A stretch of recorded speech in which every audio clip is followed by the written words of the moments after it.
what's wrong with my memory. It must have been all those apparitions. Anyway, I am the judge. Dredd may be the law, but I am the judge. And today, I have to apologize for a mistake I made. In my previous video about the PlayStation game, I mentioned that it was the first time we had seen actors dressed up in Dredd gear. Turns out I was totally wrong. Must be those apparitions. 3 years prior to that, there was the infamous Stallone film about Judge Dredd. So let's do a review. Alright, so 1995's Sylvester Stallone flick, Judge Dredd. It's considered a bit of a failure because it cost something like $90 million to make it and only brought back about $20 million in the box office. It's got its problems, there's no question about it. I'm going to talk and be as generous as I can. Alright, so we got to talk about Stallone's performance as Dredd. I mean, it's not god-awful, but he's going larger than life, much like Dredd appears in the comic books.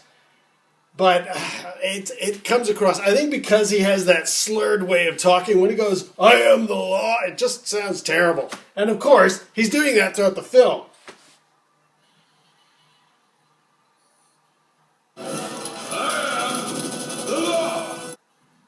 There's the line. Still, I gotta say, outside of the way Stallone is doing that performance, I think he embodies what the comic book version of Dredd is all about. So, yeah, a lot of people hate Stallone's performance, and I gotta say, at times, it's not fantastic. And I'm gonna bring up some later, but it is what it is. Now, Rob Schneider, a lot of people hate him too. And why? Well, he's comic relief, and nobody needs that with their Dredd hero going in there and stopping the perps. But I think that without Schneider's character there, all you're going to get is cardboard Stallone walking around doing nothing for the whole movie. So I understand why they stuck him in there. I really got to give props, though, to Judge Hershey. Diane Lane's performance of Hershey is spot on and excellent. So there's some good right there. In keeping with the discussion of what is good about this movie, I really like the fact that Mega City 1 is really displayed properly. I mean, you get a good grip of what the city is like. Now, having said that, one complaint I've read online is it looks like everything was just built yesterday. It's far too clean. It doesn't have the gritty look that the comic book was always going for. And although that's true, I think you got to remember, everybody was expecting Blade Runner, and what they actually ended up getting was Flash Gordon. So, yeah, it's a valid complaint for sure, but I think you can look past it. And I mean, look at the visuals, like the budget for the special effects, the artwork, the costumes, and the soundtrack, fantastic. So, a lot of positives there. I see that every day on my way to the office. Eat recycled food for a happier, healthier life. Okay, I gotta say, the Eat Recycled Food line, that is totally 2000 AD, and Judge Dredd summed up perfectly. I love the robot. Later on, it also does the great line, Eat recycled food. It's good for the environment and okay for you. I love that line. Here comes the villain of our piece, Rico, the clone brother of Dredd.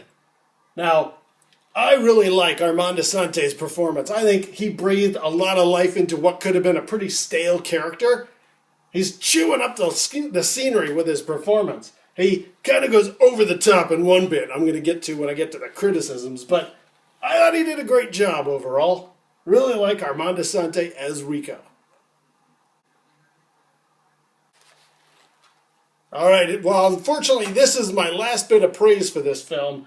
I really like the scene where Judge Fargo, in order to save Dredd's life, decides to take the long walk to retire, as us judges do. And I really like the sequence that they filmed for that. I had often thought, how would that look? What would the long walk be like as a cinematic piece? This is it. I thought they did an amazing job. And kudos to Max von Sydow for his performance as Judge Fargo. And there he goes, taking law to the lawless.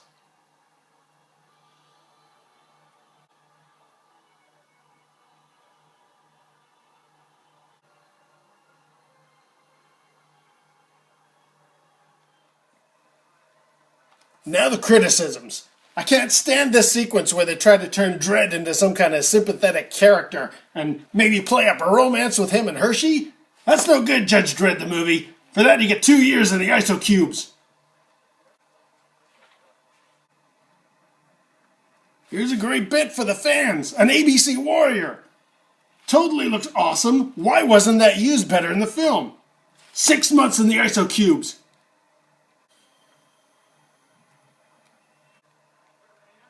Another wasted opportunity. The Angel Gang. A quintessential part of Dredd lore. Totally wasted. 2 years in the ISO cubes. Flying motorcycle sequence to get to the main headquarters for Rico. That is a very, very lame ripoff of Return of the Jedi speeder bike sequence. 6 months in the ISO cubes.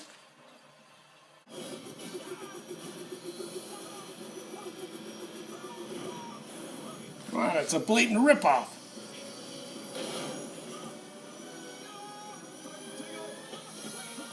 Betray the law! Alright, there's the bit. Sorry, Armando Sante, but I gotta give you at least 6 months in the ISO cubes for that overacting. And here's Rico's big plan.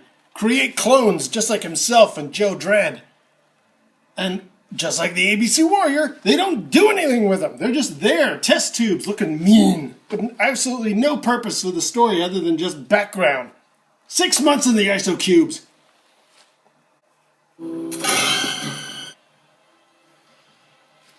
A fist fight in the Statue of Liberty's head? That's your big climactic ending to the show? Weak sauce. 1 year in the ISO cubes. But now, the most egregious crime ever committed of this film.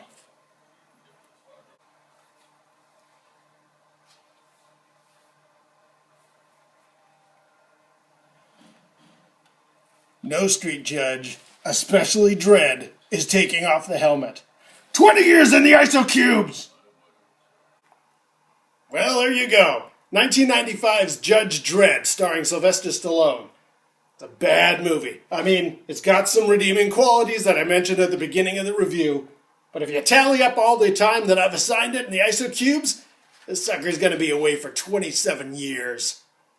Now you just remember, stay out of trouble.